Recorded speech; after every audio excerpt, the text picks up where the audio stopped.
Dave Ramsey doesn't know what he is talking about. You've heard of the name Dave Ramsey, right?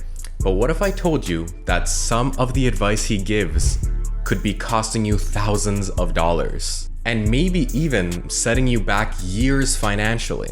In this video, we're breaking down the outdated, the unrealistic, and the sometimes dangerous advice that Dave keeps preaching about, and I'll show you what actually works today. Just cold hard facts. I'm Joseph Khateri, a licensed realtor, Section 8 investor, and I mentor people one-on-one how to build real wealth. So let's talk about why Dave Ramsey just is straight up wrong. Dave Ramsey is a personal finance personality with a net worth of a whopping $200 million who built his brand by helping people get out of debt. He promotes a strict, debt-free lifestyle and is best known for his 7 Baby Steps plan, which is a book where you save $1,000, pay off your debt with the snowball method, which I actually like, then work your way up to buying a home with a 15-year mortgage. He's written multiple best-selling books and runs a national radio show, but his advice is just largely based on his personal experience from decades ago, and that's where the problem starts. Dave loves to say the only mortgage you should ever take is a 15-year fixed loan. Sounds responsible, right? But here is what he's not telling you. Home prices have exploded, especially in 2020 and beyond, past COVID. Let's say you want to buy a $400,000 house and 20% down, which is $80,000. So on a 15-year mortgage, your monthly payment with taxes and insurance could easily hit $3,300. Now you might be thinking, oh, okay, $400K is too much. You should go for a cheaper home for your first home, a starter home.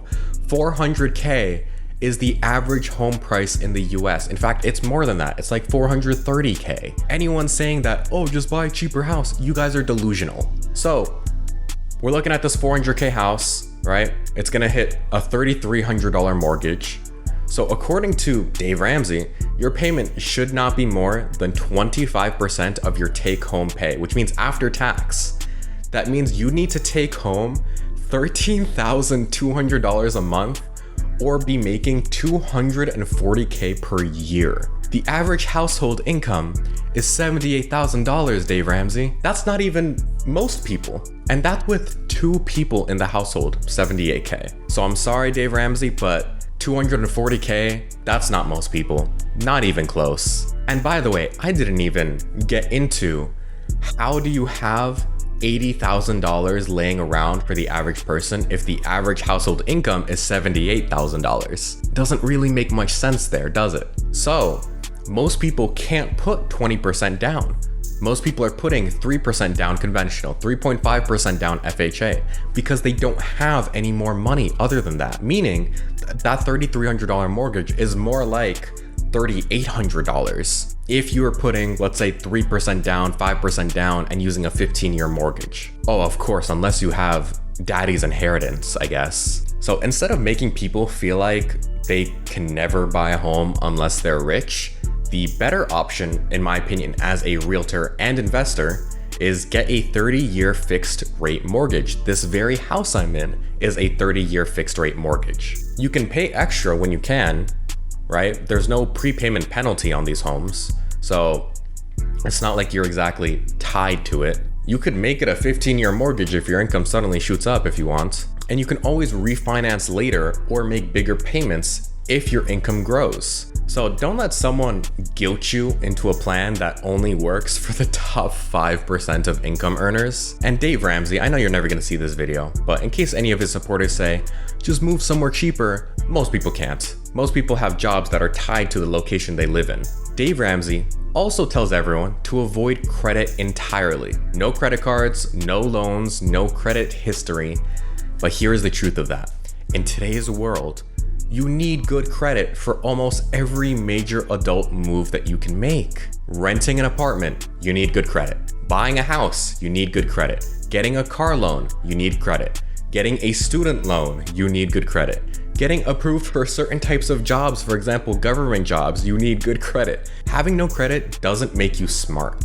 It just makes lenders see you as a mystery and a risk. Now, I'm not saying to carry debt or rack up credit card bills, but you need to build credit. Get a credit card, use it for your gas, groceries, or other monthly bills, and then pay it off every single month. Don't spend what you don't have, and that is how you build a solid credit score without falling into debt. Credit's a tool, it's not the enemy. And yes, there are manual underwriting on mortgages, right? Where you can ask the lender, hey, look at my utility payments, look at my current rent payments. And you can say, look at all that info for the past several years instead of looking at credit. Yes, they can do that, but it makes the lender's job a lot harder. But let's say you don't care about the lender. Well, guess what? You still need credit for every other major thing in your life, like renting an apartment, getting a new car. They're not gonna do some manual underwriting when you're trying to buy a 2018 Honda Civic. Quick pause here. If you're tired of generic advice that doesn't apply to your situation, Dave Ramsey, join my free school community in the second link in the description, where I drop real tips every single week. And if you're serious about building passive income, check out my one-on-one mentorship. It's for Section 8 investing specifically. Click the first link in the description. In it, I teach exactly A to Z how to purchase and rent Section 8 homes. So we'll go from all the way at the beginning to picking a location, building the LLC, all the way to the end, which is management of the Section 8 tenant. I personally think the two main pros of the program is we're going to help you sidestep a lot of the huge mistakes that beginners make. For example, $10,000 roofing mistakes, $12K HVAC mess ups. So we're going to help you sidestep a lot of those issues and have it a smooth process. And secondly, we simply just work a lot faster to get your unit rented. So that is the first link in the description. And no, I'm not just going to give you recycled advice from the 1990s like Dave Ramsey. Next up, Dave says that you should only buy a car with cash. And ideally, this is the funny part, $2,000 or less. Let me ask you this. When was the last time you saw a reliable, decent car for $2,000? Maybe 1994? Even a 15-year Corolla with 200,000 miles goes for $3,500 plus today. What's a smarter move in my opinion? Get a reliable used car, something that has under 100K miles from a trustworthy dealer or private seller. And if needed, finance it, right? Finance it. Use a low interest auto loan, because your car gets you to work. It gets you to clients, to everything in your life. It's not just a vehicle, it's literally your lifeline. You cannot afford for this car to be in the mechanic shop for a week. You can't afford for it to break down on your way to your job.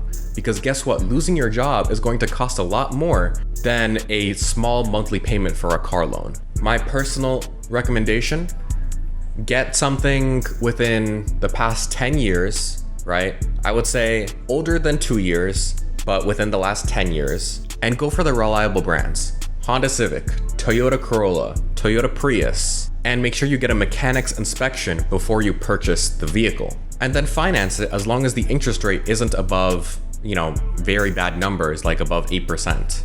As long as it's lower than 8, then I have no problem with financing the vehicle. And simply put, if you end up getting enough money or more cash down the line, pay off the loan early. Like, I'd so much rather have a 2019 Toyota Corolla that has 80K miles that I know is gonna last minimum 10 more years than a 2001 Toyota Corolla with 250 miles. Even if it's maybe 10K cheaper. Like, A, there's going to be problems that eventually come up, and B, it's not going to last as long. Moving on.